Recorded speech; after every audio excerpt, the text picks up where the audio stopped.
furloughs on air traffic controllers, despite claims by some lawmakers that the agency could have complied with the sequester in other ways. In other words, some people are crying foul. Well, what really is going on? How are your travel plans, or how can your travel plans be affected? We welcome our travel expert, Kathy Banks, to 1200 WOAI. Good morning, Kathy.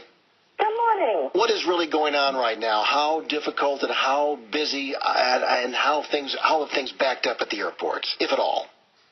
Well, still most flights are running on time. For instance, on Monday, 73% of flights ran on time on Monday. Now, last Monday, 82% of flights ran on time. So definitely there's an impact, but it's not just mass mayhem at the airport. But definitely if you're on one of those impacted flights, it's going to seem like it's a terrible inconvenience for those affected, of course. But there are lots of flights still running on time. Now, I have a feeling when yesterday's numbers come out that probably less flights ran on time yesterday. That's just my impression, and we'll see when the numbers come out. So far this morning, as you can imagine, I've been watching it all week, and so far this morning we're seeing some staffing delays in Chicago O'Hare and then also in Charlotte. Why do you think yesterday they would be higher?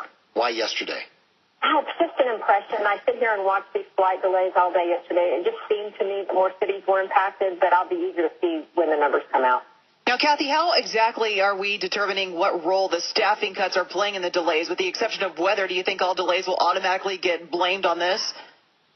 Well, the FAA actually keeps pretty careful records of what causes delays. For instance, going back to Monday, there were 1,200 flights delayed because of staff shortages. There were 1,400 other delays because of weather or airport construction, things like that. So the main thing is check ahead. Oh, absolutely. The things people need to do, if you have a choice, book an earlier flight in the day as opposed to a later flight because they'll be less likely to be impacted by delays. Also, you want to go with a fully charged smartphone and bring your charger because if you get into a delay situation, information is power. Then finally, be that nice person at the airport because it isn't the ticket agent's fault. Our travel expert, Kathy Banks, on News Radio 1200 WOAI. iHeartRadio is 1,500 live stations plus custom stations you create with news, events, more live from cities where the news is happening.